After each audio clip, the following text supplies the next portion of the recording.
Are you tired of staring at your editing timeline, struggling to come up with creative ideas? Or maybe you're tired of the never-ending email ping pong with your video editor just to get something that looks half good. Trust me, I've been there so many times before, but what if I told you there's a way to slash your editing time in half while not sacrificing the high quality editing that you want in your videos? Well, the good news is that I've built a system just for that. For those of you who are new to the channel, I'm Jamie. I'm a YouTube consultant and channel manager who has worked with big YouTubers like Ali Abdaal and Davey Fogarty.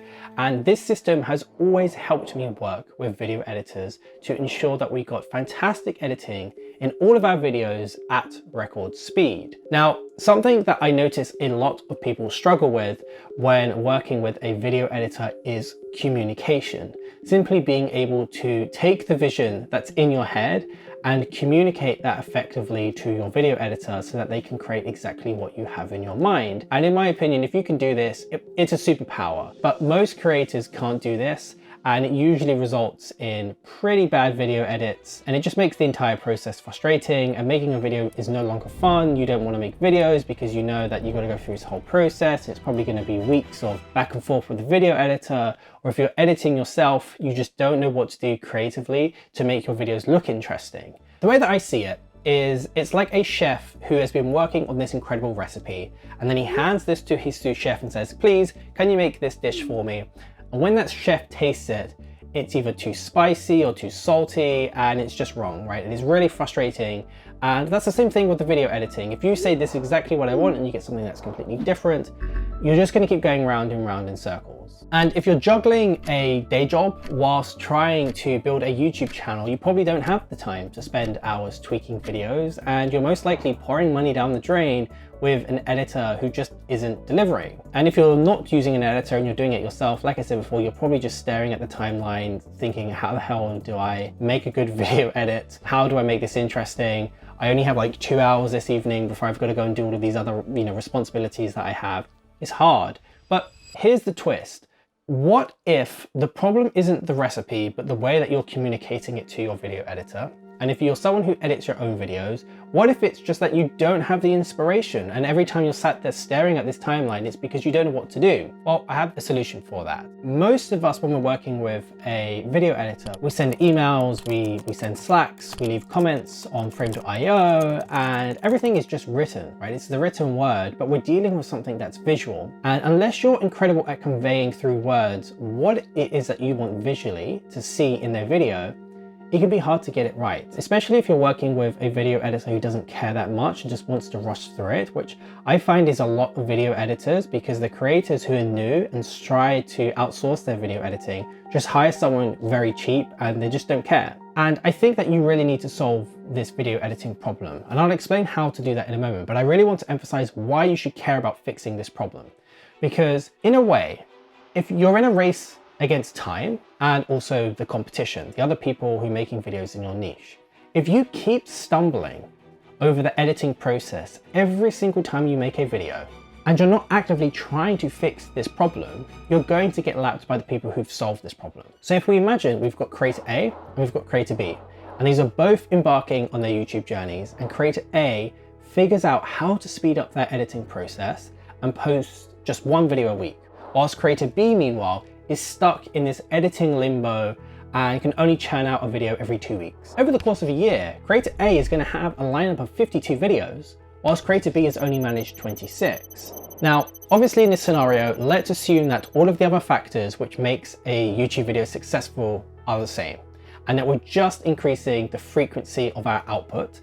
It's clear that creator A is going to be in a much better position by the end of the year. In this case, creator A could be reaching many more viewers, improving their speaking skills, learning how to make better videos, all because they streamlined their editing process. In a way, time is ticking, and every minute you save on editing is another minute that you could be spending on growing your channel by putting that time into future scripts, brainstorming better titles and thumbnails, coming up with better ideas, etc., etc. Now, obviously, if you're a creator that's just getting started, frequency of upload is actually quite important. You probably hear people say it's all about quantity and others say, no, it's all about quality.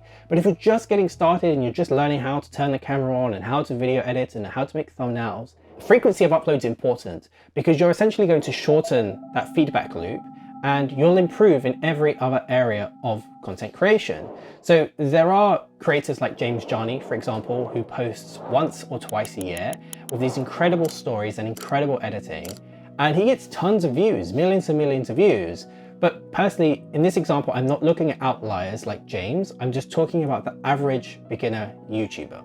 And so we know now that the solution is communicating better to your editor, but how do we actually do that? It all starts by communicating the editing ideas to your editor and saving time in the process with something that I call the editing scrapbook system. Now, imagine having a digital scrapbook that was filled with all kinds of animations, effects, and graphics that you personally like.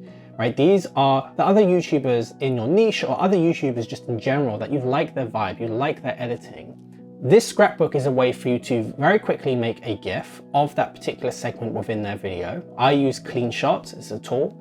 It's completely free and you just drag and drop, instantly you have the GIF and you can just copy this into the Notion database. Now when you're scripting or reviewing that video edit, you can just link to that specific example. You know, it's very much like giving that sous chef a taste of the exact flavor that you want rather than hoping that they can guess from just the recipe alone. So doing this will not only make your video editor's job easier, but also streamline your own editing review process because you're not going to have to spend ages going through this whole process back and forth anymore. When you're sat there wondering how to explain a certain concept in your video, you will just open this scrapbook, take a look at the other YouTubers you found inspiration from, and then just send a link to that video editor along with some other comments like, change the color here, can we change the font, let's say this instead, let's swap out that icon or that emoji. So you're not directly copying exactly what some other YouTubers done, you're just sort of taking inspiration from that and tweaking things to make it your own. So you can even do this in the pre-production stage when you're actually scripting. You could have these two windows side by side, where you can have your Notion doc where you're writing the script, and then you can have scrapbook on the right-hand side. And it'll help give you inspiration for how you can show things visually on screen, just to back up the points that you're making, meaning that you don't even need to explain this in the post-production process with your video editor. There's a lot of times where you might have to go through, feedback rounds 1, 2, 3 to communicate that to the video editor. But now if you can do this in the pre-production section, when you're actually scripting your particular video, you circumvent all of that, right? So when you actually get your first draft of that video edit, a lot of the things that you've requested have happened straight away because you put it in the script, as opposed to having to do this in feedback rounds 2 and 3 and kind of giving them more direction. In my eyes, this is just a great resource to have because if your editor has access to it, they might not even need to wait for you to send them an example. They'll just be able to open up this scrapbook and look through all of these different ideas and see every animation that you already like, meaning that it can just reduce, again, the amount of emails and messages that you have back and forth because they can be creative and just go and do something that they think you'll like. I've done this with my editor and it makes the video creation process actually enjoyable, right? I used to dislike making videos because it just felt like I had to start from scratch every single time. And the more that you use this scrapbook with your editor, the faster it is for them to learn your style and what it is that you like.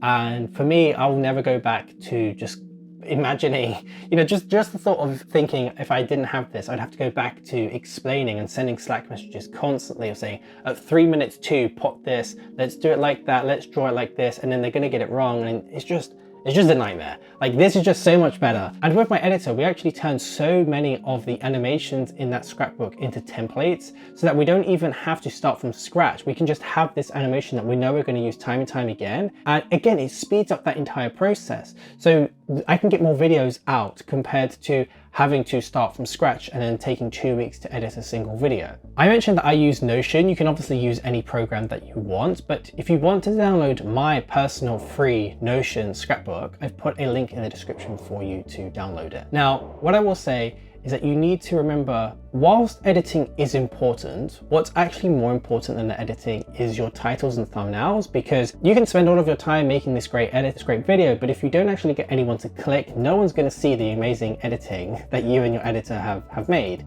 So if you're struggling with packaging your videos, check out this video here where I explain how 2 simple changes to a thumbnail resulted in this YouTube channel generating 450k views in just the first 10 days of the video going live, when they usually only get 30,000.